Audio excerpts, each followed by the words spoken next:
পত্রিকা থেকে কবিতা পাঠ।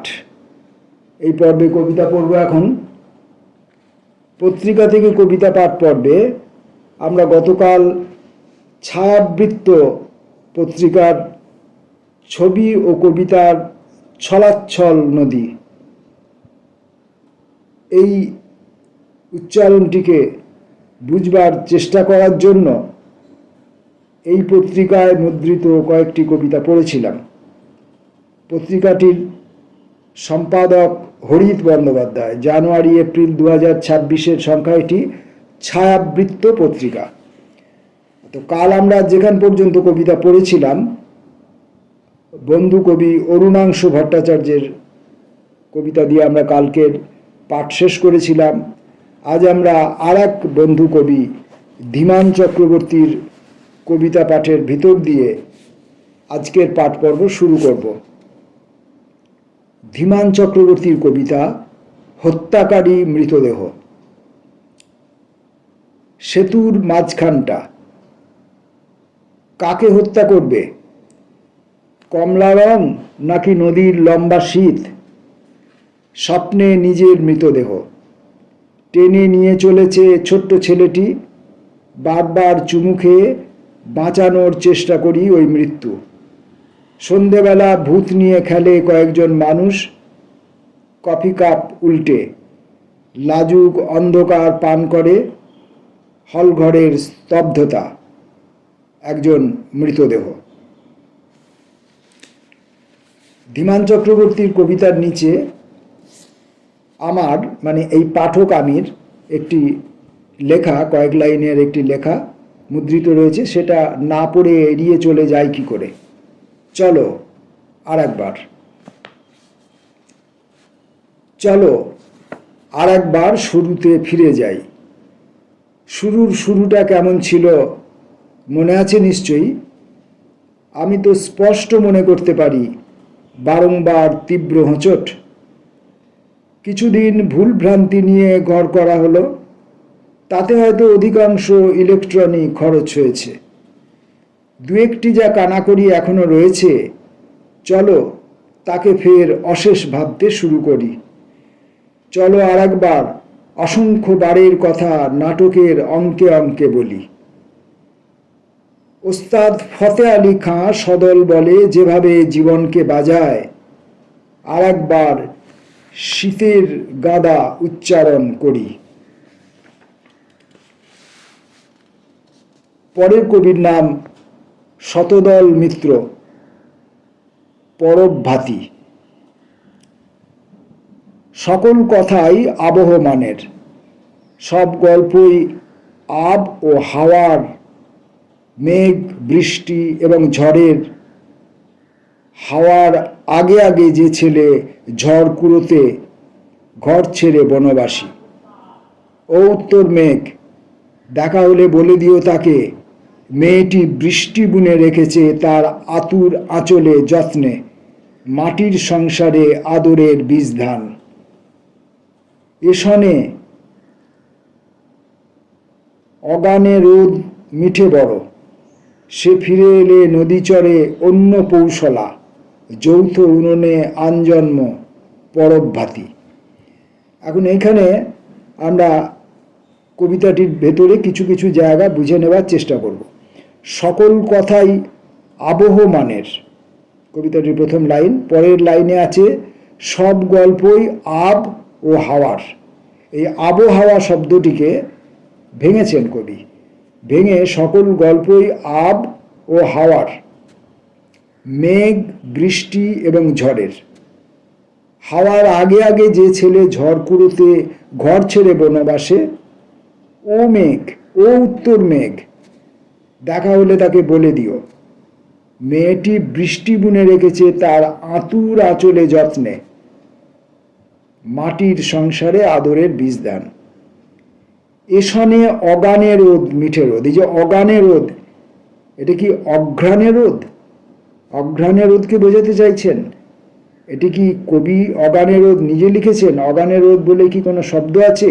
অগানে রোদ শব্দটি কবি নিজে ইচ্ছাকৃতভাবে ব্যবহার করেছেন, নাকি অঘ্রাণে রোদ শব্দটির মুদ্রণ প্রমাদ হয়েছে? আমি জানি না, সেটি কবি এবং সম্পাদকের কাছে আমার জিজ্ঞাসা রইল।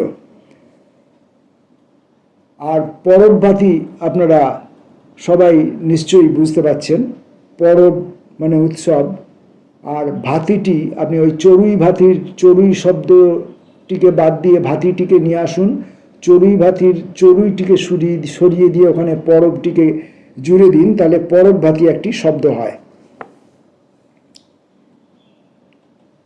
থ্যানাটোলজি, মীরা মুখোপাধ্যায়। মস্তকবিহীন সে চিত হয়ে শুয়ে আছে ঘরে, বারান্দায় মৃত্যু বসে, সামান্য উসখুস করছে। মস্তকবিহীন অর্থ এই মাত্র, মস্তিষ্কের মৃত্যু ঘটেছে। মৃত্যু তাকে নিয়ে যাবে দূরে, দুগ্ধ সরণি বেয়ে অন্য এক একান্ত ভ্রমণে।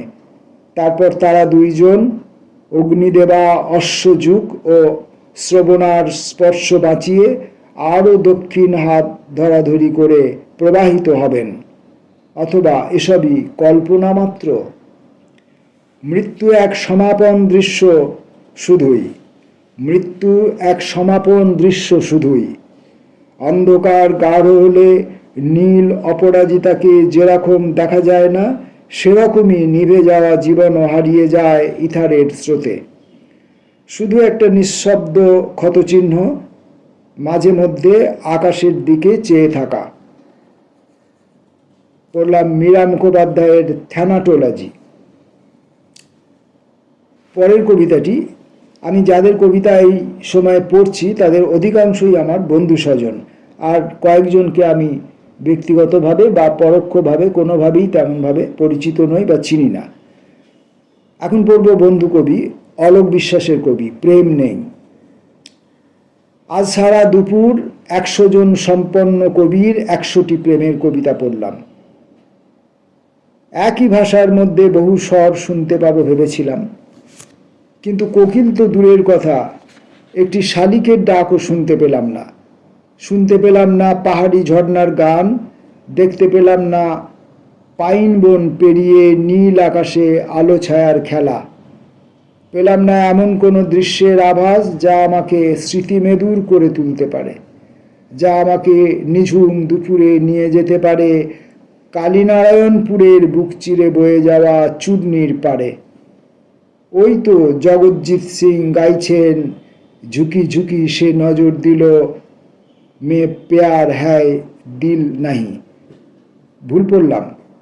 ওই তো জগৎজিৎ সিং গাইছেন, ওই তো জগজিৎ সিং গাইছেন, ওই তো জগজিৎ সিং গাইছেন, ঝুঁকি ঝুঁকি সে নজর দিল মে প্যার হ্যায় কি নাহি। স্পেনের গৃহযুদ্ধের সময়ও পাবলো নেরুদা অনন্ত আকাশের নিচে প্রেমিকাকে বারবার চুম্বনের কথা লিখেছিলেন।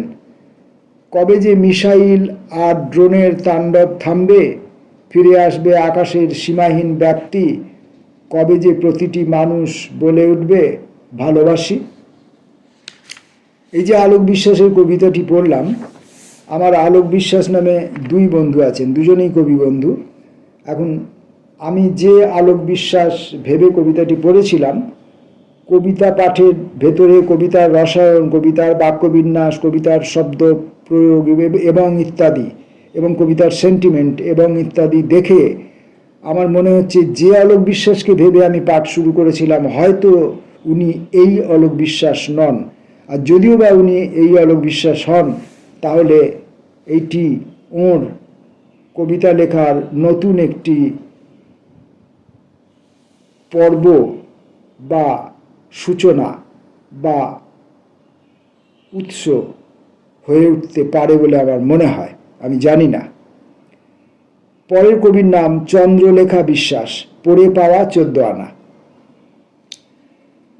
মাথার ভিতর ঝিমঝিম অশান্ত স্রোত নিয়ে সকাল সন্ধ্যা ওষুধের স্পর্শে মেডিক্লেমের আশ্বাসে বেঁচে থাকি। তুলে রাখি ফাইলবন্দি নিরাপত্তার নথিপত্র, গুছিয়ে রাখি দলিল দস্তাবেজ, গচ্ছিত অর্থ, চোখ রাখি দাড়িপাল্লায়, অর্থহীন জেনেও ধুলোঝাড়ি, ভাঁজ করি কাপড় চোপড়ের মতো সম্পর্কের পাহাড়।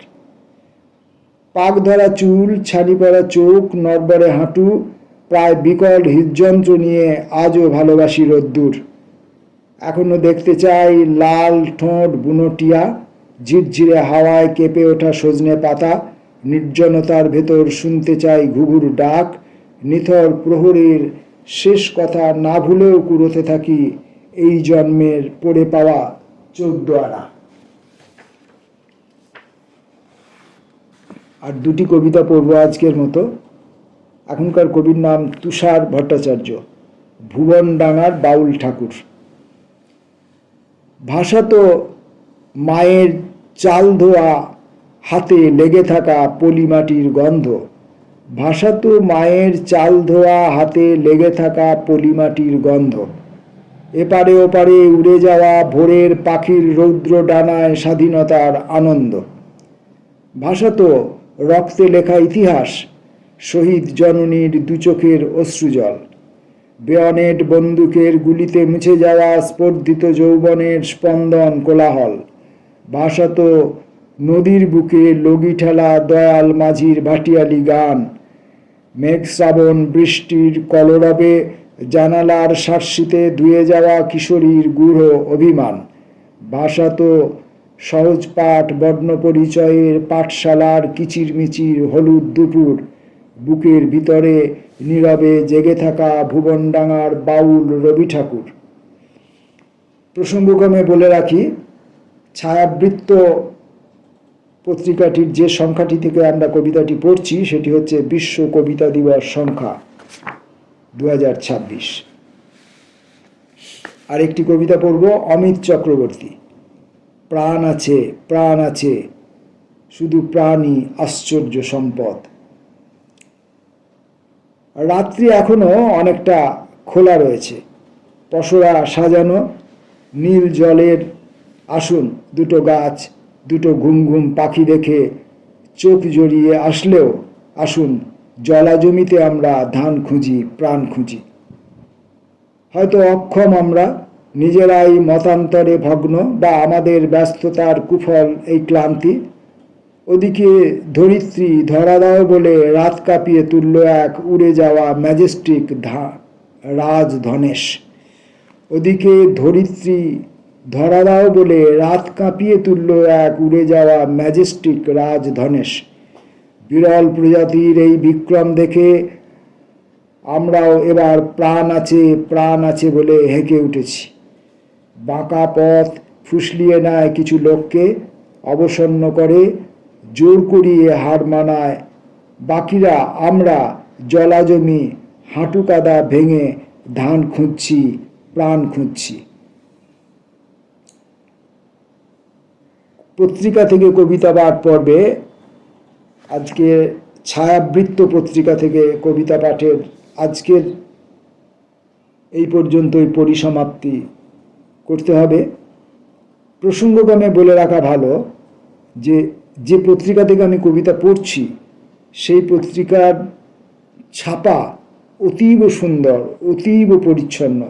ছাপার অক্ষরগুলি একটু ছোট, হয়তো 10 পয়েন্টসের, আমি এই মাত্রাগুলো খুব একটা বুঝি না, সম্ভবত এটা 10 পয়েন্টসের, খুব ছোট কিন্তু অতীব পরিষ্কার পরিচ্ছন্ন। আমার দৃষ্টির দীনতাজনিত কারণে, আমার দৃষ্টির অক্ষমতাজনিত কারণে, আমার দৃষ্টির বার্ধক্যজনিত কারণে আমি হয়তো কখনো কখনো ভুল পড়ছি, ভুল পড়লে রিপিট করছি, কিন্তু পত্রিকার ছাপা, পত্রিকার কাগজ, সম্পাদকের নিবিষ্ট মনোনিবেশ এই পত্রিকার প্রতি আমরা উপলব্ধি করছি প্রত্যেকটি পৃষ্ঠায় পৃষ্ঠায়। ধন্যবাদ জানাই সম্পাদক হরিত বন্দ্যোপাধ্যায়কে কবিতা নির্বাচন, কবিতার মুদ্রণ এবং বিন্যাসের জন্য। অসম্ভব সুন্দর। আজকের পাঠ এই পর্যন্ত।